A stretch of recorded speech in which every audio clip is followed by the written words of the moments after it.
Hey, how's it going guys? My name's Sky, and I'm going to be walking you through the very first heroic iteration of the Tarragrue from the upcoming 9.1 raid, Sanctum of Domination.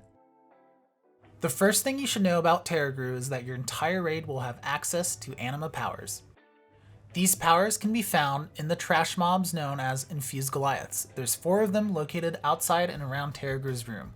These Goliaths are going to drop anima powers that every single member of your raid can interact with, just like in Torghast, and pick up a power.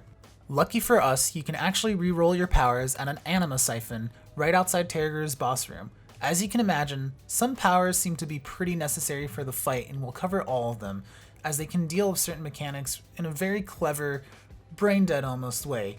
So re-rolling until certain members of your raid attain these powers will be key in a successful and easy, smooth Tarragrue kill.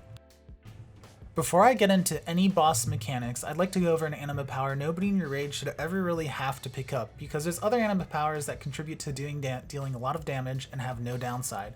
This power is called Lumbering Form. While in combat, your size will be increased by 100% and your damage and healing will be increased by 30%. However, anybody you run into will be knocked away. This is a huge no-no because of the Hungering Mist mechanic in the fight. We found these following 3 anima powers instrumental to making Tarragrue pretty easy, so you'll definitely want to get them, and I'll list them here. The Ever-Beating Heart, the Satchel of the Hunt, and Disembodied Mystic Hands.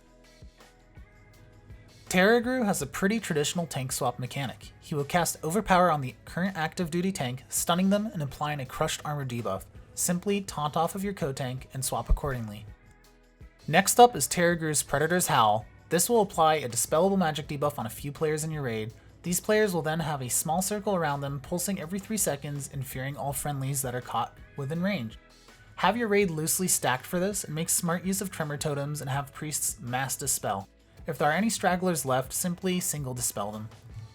Hungering Mist is a pretty fun and short dodge mechanic. Every minute or so, the boss is going to call down his mists, and everybody in the raid must run to the designated lit up safe spot. It was pretty hard to spot where it was, and seemed to have a few different patterns. Having the anima power Satchel of the Hunt is definitely going to be useful here to give you a little extra movement speed. We also recommend organizing and planning on a few Windrush totems and Druid Roars throughout the fight. This is also why we recommended not to have the power Lumbering Form. Imagine a hunter in your raid picking up Lumbering Form and bulldozing everybody out of the safe spot. Could you imagine? Another pretty neat anima power interaction was Disembodied Mystic Hands, dispelling the enrage that Tarragrue gained, Fury of the Ages. We also found that Hunter's Trank Shot and Druid Soothe worked just as fine. We think that long term you'll have to rely solely on the anima power, and that players shouldn't be able to simply dispel the effect of the boss. Every once in a while, Tarragrue will target a random player and apply Chains of Eternity to them. This player has 8 seconds to run to a designated bait spot and have somebody stand between the player and the boss to soak the chain. We found that if you had the anima power, Ever-Beating Heart, and were immune to stuns, you could soak every single chain in the fight, and simply move out before it drags you into your death. In case that doesn't make it to live though, we also found that Bop, Turtle, Ice Block, and Pally Bubbles could also be used for people to soak the chain for whoever gets marked. Contrary to what was listed in the encounter journal, Grasp of Death was not interruptible when we tested this boss. It was simply a dot that was getting put out on our raid and our players and dealt some damage that needed to be healed. The remnants in the encounter did not seem to be very impactful. We simply had players share responsibility in soaking them. We found that using magic immunities such as Rogue Cloak and DK's AMS could negate gaining stacks when you soak the Soulforge Heat remnants, making Rogues and DKs ideal candidates for soaking those remnants. As far as soaking Mortregar's Echoes and Upper Reach's Might goes, there are 2 anima powers you should be aware of. The first power is Resonating Effigy. This will make you take 25% less magic damage, but suffer 15% more physical damage.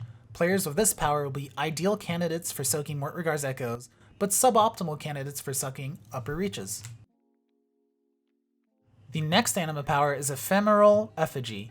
This will cause players to take 25% less physical damage, but suffer 15% more magical damage. Just like the other effigy, this will make you an ideal candidate for soaking Upper Reaches, which deals physical damage, but a suboptimal candidate for soaking Mortregar's Echoes. We actually didn't end up taking advantage of either of those powers or organizing those soaks, as we found the remnants to not be a big deal at all in Heroic, but could be food for thought when Mythic tuning comes. When the boss reaches 10% health, he will knock back all players and there will be a brief intermission causing you to lose all of your anima powers. The boss is also going to be dealing 500% more damage, mainly in the form of auto attacks to your tanks. You definitely want to lust in this phase and delete the boss as fast as possible. There's a few different ways you can deal with the increased boss damage on the tanks. You can have your tanks kite the boss around the room, making clever use of pre-scripts, warlock gateways, and movement speed utility. Overall, this boss feels very tongue-in-cheek and almost gimmicky at times. There's definitely some fun interactions with anima powers, and I may not have covered all of them, but the TLDR is don't take ones that will int your raid and take ones that will self-buff your damage, and make sure you have the essential ones covered with re-rolling before you pull the boss. It definitely feels like there could be some missing pieces here and there, and maybe even some interactions I didn't cover in my video. Let me know in the comments. Alright guys, thanks for watching. If you enjoyed this video, feel free to hit the subscribe button. You can also find links to all our socials in the description below, including our Discord community server. There you can keep an eye on live content updates, streams, giveaways, or even sign up for our own IMTB weekly Mythic Community Raid and show us what you got.